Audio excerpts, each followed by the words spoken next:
Good evening and welcome to another Barry Hawkins Live. What are we talking about tonight? Well, we are on the third and final of the roles people play in effective development process at the team level. We've covered the team steward. After that, we went through key aspects of the product steward, and now we come to the third role that people play. And what is that? They are team members. Now, did I just say the most insultingly simplistic thing ever in having a role named team members? No, at least I hope not. And as we talk through that, hopefully you'll come to feel the same way in the event that you're healthily skeptical right now. So the team steward stewards the health and effectiveness of the team, has sufficient domain knowledge to know what good and healthy looks like for the kind of work that that team does, and they steward that health and effectiveness predominantly through the development process and the development cycle. The product steward stewards the vision, backlog, and roadmap for the product or products that a team works on. They engage the team, the whole team, to inform the approach, effort, and timelines for the work that they are pursuing, and then drive stakeholder alignment so that as priorities shift, expectation management is being addressed proactively. And that's what the product steward does. Now the team members, what they do, how they fit into this is they are the ones whose skills go into making that work happen. It doesn't matter if you're super healthy and effective and you have a great vision if there aren't the people to actually inform the approach and do the work. And the team members are the cross-functional individuals, the cross-functional disciplines that make up that team. So in a mainstream traditional development setting, that would be usually different types of engineering, full stack engineers, back-end engineers, mobile, web. That's the software engineering that predominantly exists on those teams. But then alongside them, you have QA persons, and those might be more traditional QA, or it might be people more of the SDET, software development, engineer, and test. And then UX persons, UX designers, and sometimes visual designers, depending. And those people make up a more traditional game team, or traditional development team. Got ahead of myself, because in game development teams, the skill sets are a little more diverse because the types of engineering and the specializations are a bit more nuanced and specific. And in addition to QA team members, UX designers, you also have game designers and specific types of art related to 3D animation, all the different things that go into making video games. But those are the team members, all of the people with those skills that it takes to take an outcome from concept to live. So when we look at team members, and specifically what role are they playing in effective development process, there are a few key responsibilities that they have. So let's look at those. First, an effective cross-functional team member in a development team, the first thing that they do is, as we look at the outcomes that we're pursuing, those that are a ways off, and even when we bring them into a development cycle to break down in tasks, team members are providing possible approaches and level of effort. So for a given outcome where we're saying, like, the user is able to do this, this is the kind of user they are, and this is why they care about that. There's an effective team members will not simply say, well, that's too hard, or, oh, that's easy, or, just basically provide a closed-ended answer that conveys that there's one possible way to make an outcome happen. Instead, the effective team member is presenting multiple options. Well, we could do this, this, or this, and they have different sizes. So for the impact that we're going for, Which one of these do we think we want to pursue? And presenting those multiple options is a catalyst to effective conversation with the rest of the team, with the team steward, with the product steward. It allows us to explore alternatives, meaning that, there's more than one way to go about accomplishing an outcome. And so in light of that, let's have great effective dialogue to explore those alternatives. And then additionally, the effective team member, as other team members are providing their input, or that first team member talks about different possibilities, the effective team members also asking clarifying questions. Well, what do you mean by that? Or when you say, we could do it this way or that way, can you unpack that a bit more for me? So that's part of that, being an effective, member of the team, is be open-minded, help, both for yourself and for the team as a group. Help us explore multiple alternatives. Let's have good discussion. Let's not just go with the first thing that someone assumes, or what you think that the person who wrote that user story meant. Say what you think they meant, and then ask clarifying questions. Is that what you actually meant? Second, in each of the development process events that are part of the development cycle, there's an intended interaction between members of the team, and an effective team member is actively and healthily engaging in those interactions. They've taken the time to understand, or if they don't understand, they maintain a spirit of curiosity and ask, so what are we going for with the daily stand-up? Or with cycle planning, what's the intent there? What are we trying to come away with?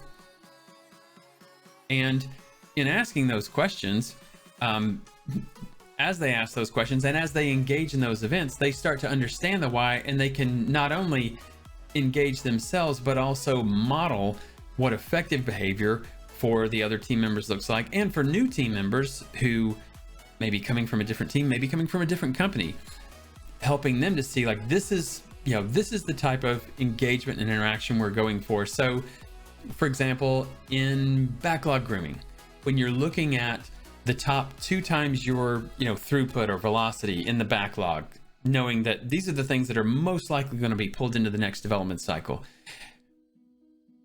the effective team member comes into that meeting knowing our intent in backlog grooming is not to have people captive in a room or a Zoom call for an hour.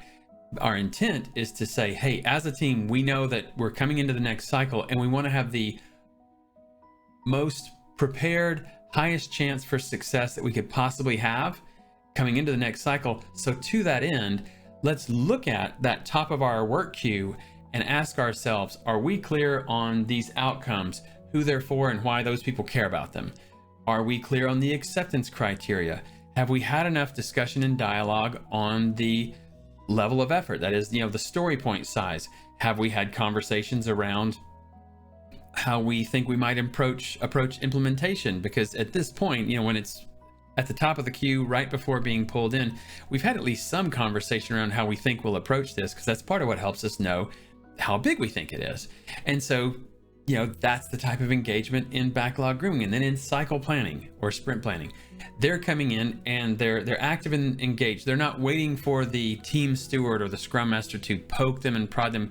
Can you task that out? I need you to put a task up for your part in that story.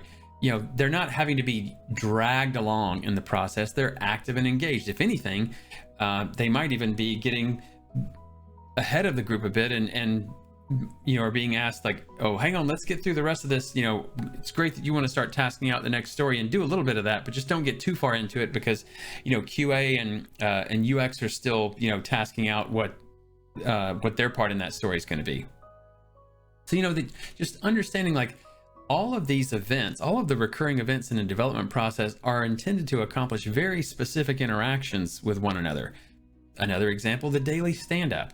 The daily stand-up meant intended to be that focused huddle on where are we at with the work we've committed, what was accomplished yesterday, and what handoffs and interactions need to happen today in order to keep things moving. And if anyone is stuck or impeded, proactively surfacing that so that we can ensure that people get obstacles out of the way so that the work can continue to flow. It's that sort of active engagement in each of those events and playing the part that a team member has to play. That's what effectiveness looks like in engaging in the development process. Lastly, the effective team member overall, they are both within themselves and in assisting other team members and the rest of the team. They are actively contributing to building shared understanding among the team, because the more that a team understands the work that they're pursuing, the products that they are responsible, or the part of a product that they're responsible for evolving, and the more that they understand how the different cross-functional skills on a team interplay with one another, the more they're going to have shared understanding. And that shared understanding makes for better perspective. It makes for more holistic evaluation of level of effort and possible approaches in the work that's in the work queue. And that just generally equips a team to be able to be more effective overall. Now, what does that look like? I think actively being curious about other disciplines. When a given, when a member of another discipline says, well,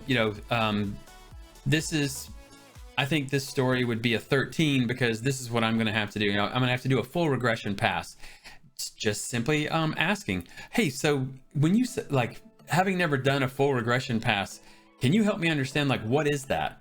Because just tell me what all is involved. And oftentimes, and it's usually a QA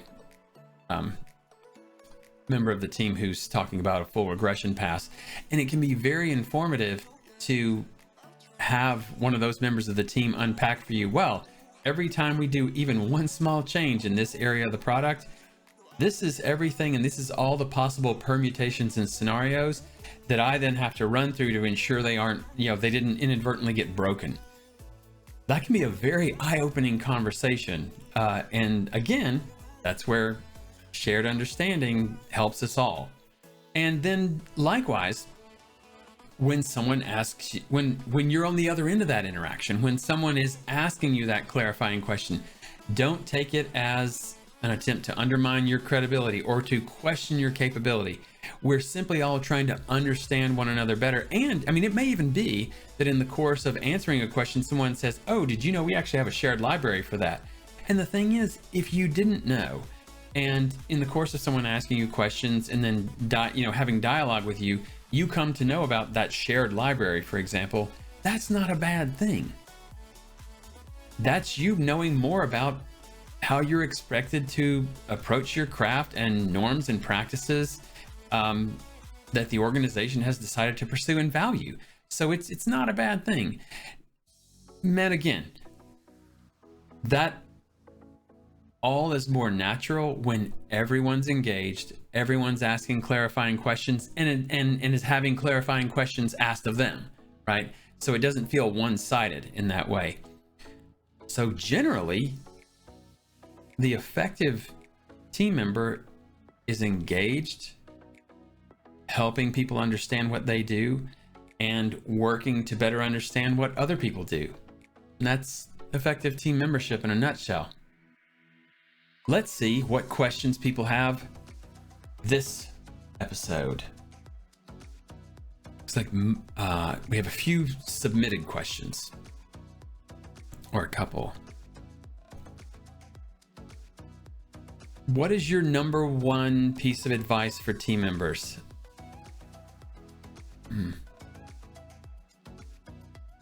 I would say that if you're on a team where you have a team steward and a product steward who are making the effort to engage with you and try to have you and the rest of the team engage in active dialogue,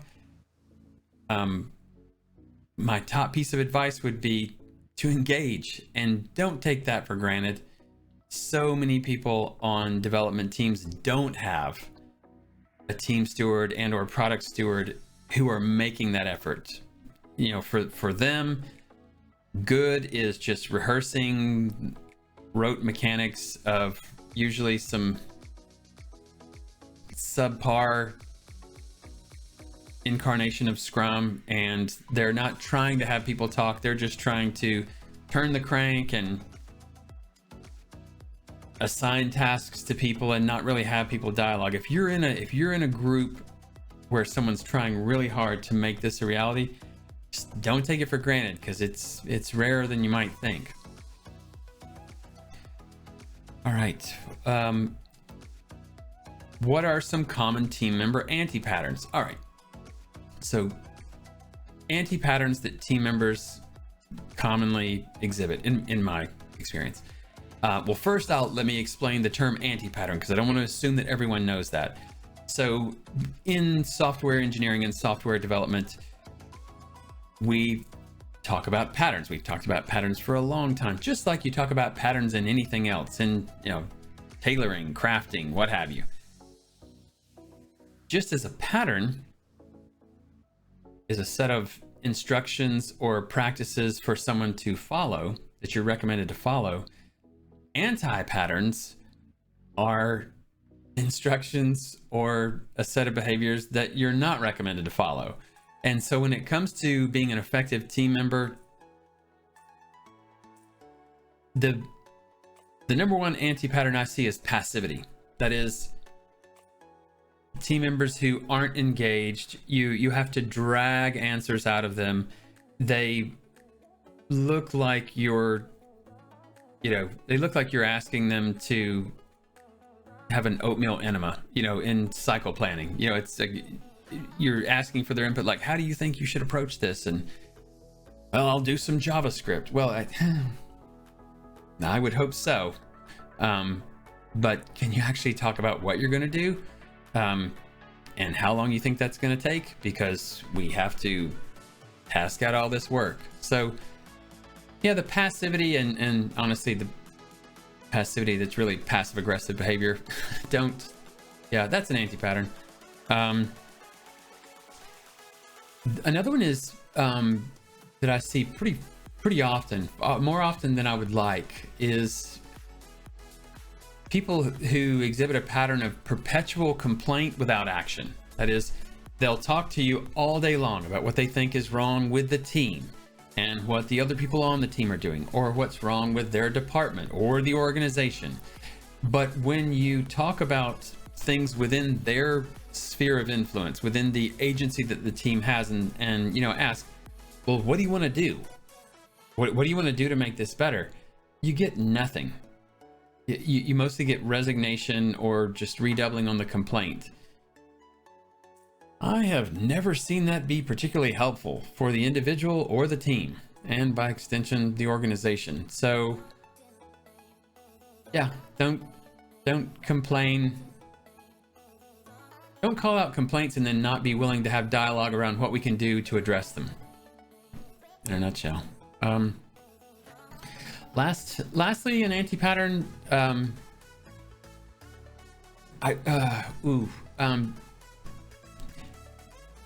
for a team member, exhibiting a pattern of disrespect or contempt for the other disciplines. If you're engineering, for example, constantly taking on what QA has to say or what UX has to say, not cool, not helpful. Same thing for, and same for, any other team member, product stewards who pressure team members for lower story point estimates or shorter tasks. Surely you could do that, in an hour.